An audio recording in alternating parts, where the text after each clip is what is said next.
खुश आमदीद। सोशल दोस्तों, आप लोग जानते हैं कि हमने अपने इस शो 3 मिनट्स डॉक्यूमेंट्री में आपसे सियासी जमात के बारे में बात की थी, जिसमें हमने ये बताने की कोशिश की थी कि एक सियासी जमात क्यों कायम की जाती है, कैसे कायम की जाती है और उसके मुमकिना मकासद क्या होने चाहिए। आज के इस शो में हम इसी गुफ्तगू को कुछ मज़ीद आगे बढ़ाने जा रहे हैं। नाज़रीन कराम, जैसा कि आप जानते हैं कि पाकिस्तान में आए रोज़ नई सियासी जमातें अपना वजूद कायम करती रहती हैं। बाज़ को शॉर्ट टर्म पार्टियां, बाज़ को तांगा पार्टी और बाज़ को बफर जोन, यानी कि एक ऐसा जोन जिसमें कुछ देर के लिए लोगों को रखा जाता है ताकि उन्हें आगे मुंतकिल करने के बेहतर इंतजामात किए जा सकें। आप लोग जानते हैं कि पाकिस्तान में एक नई पार्टी IPP के नाम से, यानी इस्तेहकाम पाकिस्तान पार्टी के नाम से कायम हो चुकी है। आज हम उसके मुमकिना मुस्तकबिल के बारे में भी बात करेंगे, लेकिन उससे पहले मैं आपको ये बताना चाहता हूँ कि दुनिया में सियासी जमातों का वजूद कब से कायम होना शुरू हुआ और उन सियासी जमातों और मौजूदा दौर की सियासी जमातों में क्या मुमासलत पाई जाती है। सोशल दोस्तों, ये 1678 की बात है जब बरतानिया में कैथोलिक राज कायम किया गया था। जी, जो बरतानिया आज मज़हब से दूरी को अपना अवलीन फरीज़ा समझता है और ये समझता है कि मज़हब एक ज़ाती मसला है, उसे रियासती सतह पर डिस्कस नहीं करना चाहिए, उसी के बादशाह किंग चार्ल्स दोयम ने अपनी रियासत को कैथोलिक रियासत डिक्लेयर कर दिया था। नाज़रीन कराम, आपको ये भी बताता चलूँ कि जिस तरह मुसलमानों में बहुत से मसालिक और फ़िरके पाए जाते हैं, इसी तरह से मसीहत में भी बहुत से मसालिक और फ़िरके पाए जाते हैं। उन्हीं में से एक मसलक कैथोलिक है। ये बिल्कुल ऐसे ही था जैसे कोई इस्लामी रियासत यानी पाकिस्तान अपने आप को इस्लामी रियासत कहने की बजाय खुद को एक सुन्नी रियासत डिक्लेयर कर दे, या फिर ईरान या इराक अपने आप को एक शिया रियासत डिक्लेयर कर दे। नाज़रीन कराम, जब बरतानिया के किंग चार्ल्स दोयम ने अपनी हुकूमत को और अपनी रियासत को एक कैथोलिक रियासत डिक्लेयर किया तो उसकी मज़ाहमत सामने आने लगी। इसी मज़ाहमत की पेश नज़र एक सियासी जमात कायम की गई जिसे विग पार्टी का नाम दिया गया। नाज़रीन कराम, इस पार्टी में मसीहत मज़हब का एक और मसलक जिसे प्रोटेस्टेंट्स भी कहा जाता है, उसकी बड़ी तादाद मौजूद थी। बहुत सी ताजिर बरादरी ने भी इस पार्टी में शमूलियत इख्तियार की और ज़्यादातर ये जमात अपर क्लास की जमात थी। नाज़रीन कराम, मजहबी जमात होने के बावजूद भी ये कतई बादशाह की शदीद मुखालफत करती थी और इन्होंने तिजारत के खुला और आज़ादाना फ़रोग पर बातचीत करना शुरू की। इनका ये मानना था कि तिजारत को फ़रोग देना चाहिए और उसमें किसी भी किस्म की रुकावटें कायम नहीं करनी चाहिए। इसके साथ साथ ये समझते थे कि किसी भी एक मसलक को रियासती मज़हब डिक्लेयर करना भी अच्छी बात नहीं है। सोशल दोस्तों, यकीनन आप सोच रहे होंगे कि ये विग पार्टी अब कहाँ है और इसका क्या वजूद है।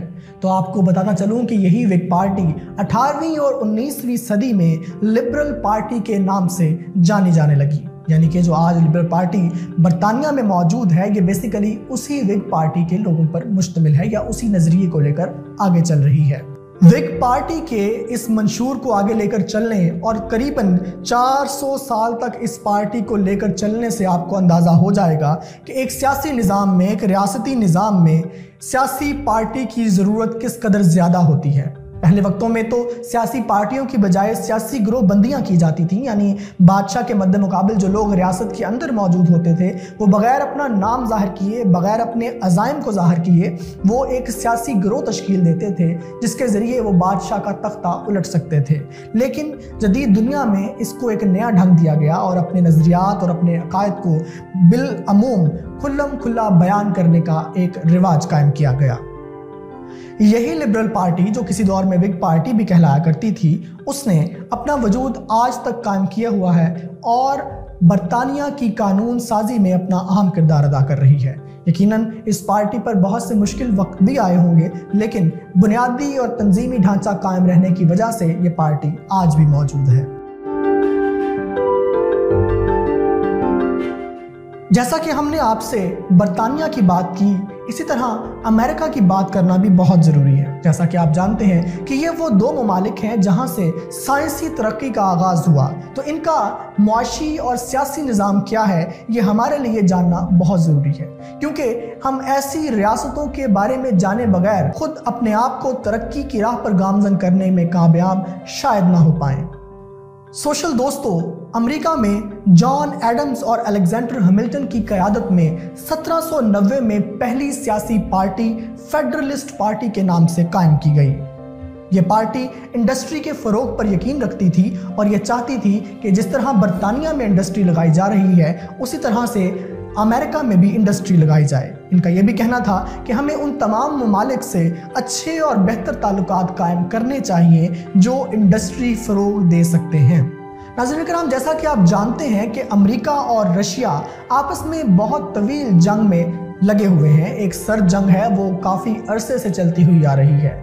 लेकिन एक इंतहाई अहम और मज़ेदार बात यह है कि बरतानिया में फेडरलिस्ट पार्टी जो कि इंडस्ट्री के फ़रोग पर यकीन रखती थी, उसी ही के मद्दे मुकाबिल एक अपोजिशन पार्टी थी जो कि मज़दूरों और ज़राअत के हकूक़ के ऊपर बात करती थी। यानी जो बात किसी दौर में सोवियत यूनियन किया करता था या जो कार्ल मार्क्स का नज़रिया था, वही नज़रिया किसी दौर में किसी शक्ल में अमेरिका में भी पाया जाता था। नाज़रीन कराम, ये फेडरलिस्ट पार्टी बाद अज़ां हुकूमत में भी आई और इन्होंने इंडस्ट्री को फ़रोग देने के लिए तमाम इक़दाम किए। ताहम ये फेडरलिस्ट पार्टी अपना वजूद कायम रखने में कामयाब नहीं हो सकी। उसकी एक बुनियादी वजह 1801 में जारी होने वाला सेडिशन एक्ट था, जिसके मुताबिक आप हुकूमत पर तनकीद नहीं कर सकते, आप हुकूमत के किसी कानून पर तनकीद नहीं कर सकते। अगर आप ऐसा करेंगे तो आपको सज़ाएं दी जा सकती हैं, आपको कैद किया जा सकता है और ये कैद इसकी कोई मुअय्यना मुद्दत नहीं है, ये गैर मुअय्यना मुद्दत की कैद हो सकती है। लिहाजा इस पार्टी ने एक फाशिस्ट रवैया इख्तियार करना शुरू कर दिया। इसके अलावा 1812 की जंग की मुखालफत की वजह से भी इनका अरूज ज़वाल की तरफ जाने लगा। आपकी इत्तला के लिए अर्ज़ करूं कि 1820 में फेडरलिस्ट पार्टी को छोड़कर बहुत से लोग डेमोक्रेट्स में आ गए, जो कि आज भी अमेरिका में एक जमात है। आपकी इत्तला के लिए यह भी अर्ज़ है कि इसी तरह से दुनिया भर में लोटों की पहली खेप तैयार हुई, जिनका ज़मीर एक ख़ास मौके पर जाग उठा और 1820 में वो फेडरलिस्ट पार्टी को छोड़कर डेमोक्रेट्स में आ गए। यानी कि बुनियादी तौर पर डेमोक्रेट्स भी फेडरलिस्ट पार्टी के लोगों पर मुश्तमिल ही एक पार्टी बनकर रह गई। तो बताने का मकसद ये है और बयान करने का मकसद ये है कि पार्टियां अपनी शक्लें बदलती रहती हैं। दुनिया की दो बड़ी ताकतें बरतानिया और अमेरिका, यहाँ पर जो पार्टियां मौजूद थीं उन्होंने अपने नाम बदले, अपने नज़रियात में थोड़ा बहुत रद्दो बदल किया और बहुत से लोगों ने अपनी ही पार्टी को छोड़ा और एक ग्रोह बनाकर एक नई पार्टी बना ली। लिहाजा लोटाक्रेसी या नई पार्टियां बनाना या फॉरवर्ड ग्रुप बनाना ये सियासत में बिल्कुल भी नया नहीं है। ये बहुत पुराना चलता हुआ आ रहा है और अब ये थर्ड वर्ल्ड कंट्रीज़ में भी बतौर आम पाया जाता है। नाज़रीन कराम और सोशल दोस्तों, ये ज़्यादती होगी कि मैं बड़ी ताकतों यानी अमेरिका और यूरोप की बात करूं तो मैं मुस्लिम दुनिया की बात ना करूं। मुस्लिम दुनिया में भी सियासी पार्टियों का आगाज़ हुआ, लेकिन जैसे कि हम मॉडर्नाइजेशन में बाकी तमाम दुनिया से बहुत देर से आए, इसी तरह से हम सियासी तरक्की और सियासी तंजीमात के बनाने में भी बाकी दुनिया की निस्बत थोड़ा देर से आए हैं। सल्तनत उस्मानिया में 19वीं सदी के वस्त में एक सियासी पार्टी कायम की गई, जो जाहिर सी बात है कि सल्तनत उस्मानिया के ज़ेरे असर ही थी और उन्हीं के अंडर काम कर रही थी। उसका नाम नौजवानान उस्मानिया या इस्लामिक यूनिटी सोसाइटी रखा गया।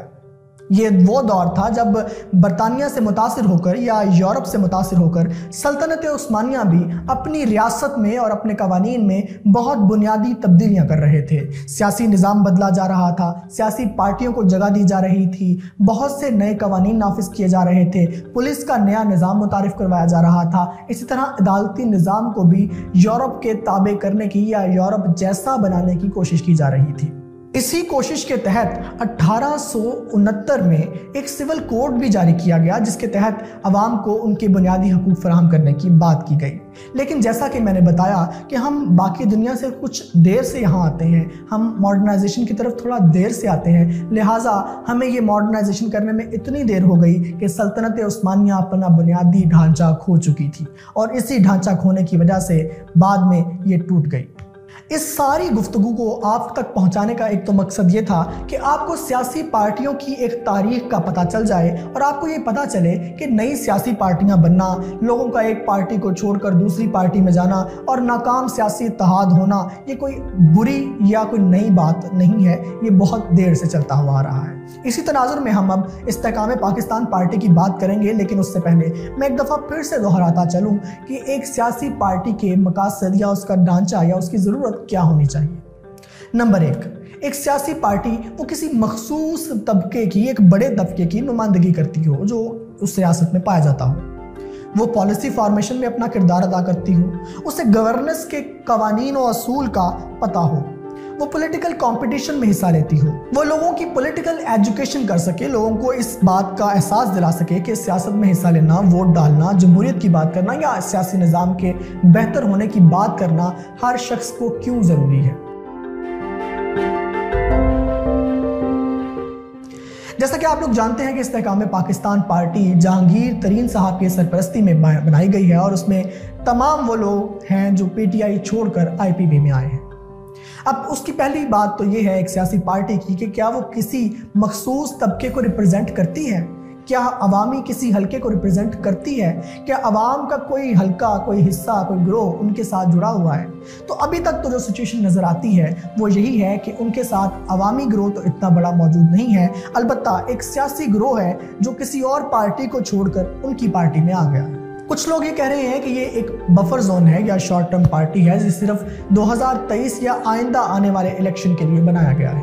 ये बहुत मुमकिन सूरत हाल है क्योंकि ऐसी ही बहुत सी पार्टियां पहले भी बनाई जा चुकी हैं।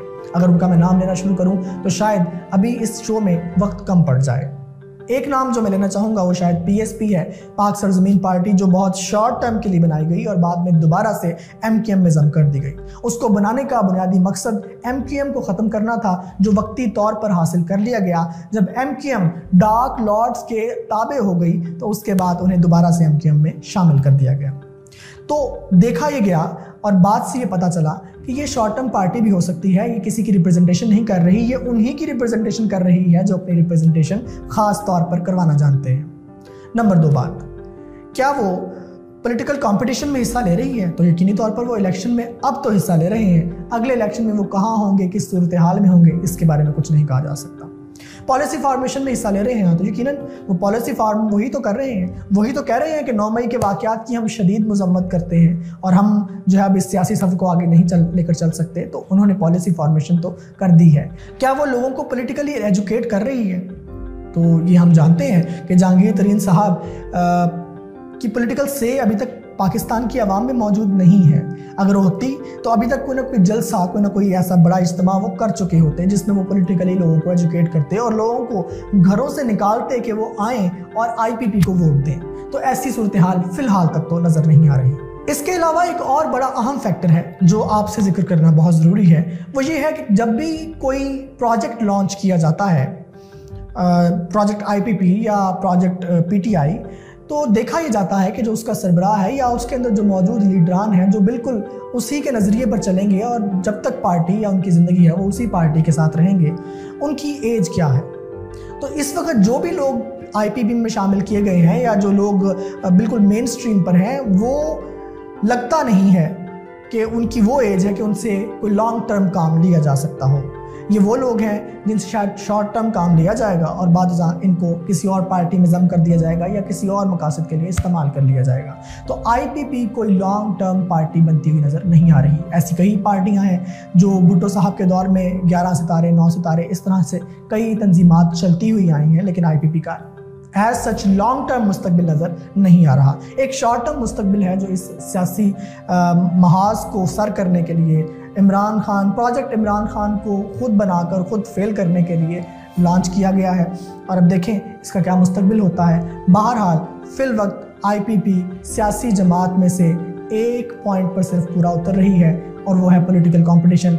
बाकी जितनी भी बातें हैं आईपीपी के हवाले से वो अभी तक नज़र नहीं आती। अगर ये अपनी रिप्रेजेंटेशन कायम करने में कामयाब हो जाते हैं, पॉलिटिकल एजुकेशन देने में कामयाब हो जाते हैं और बाकायदा जो पॉलिसी फॉर्मेशन होती है उसमें कामयाब हो जाते हैं, तो शायद ये एक लॉन्ग टर्म पार्टी बन सकती है, लेकिन फिल वक्त अवाम में से एक तांगा पार्टी के तहत देख रही है।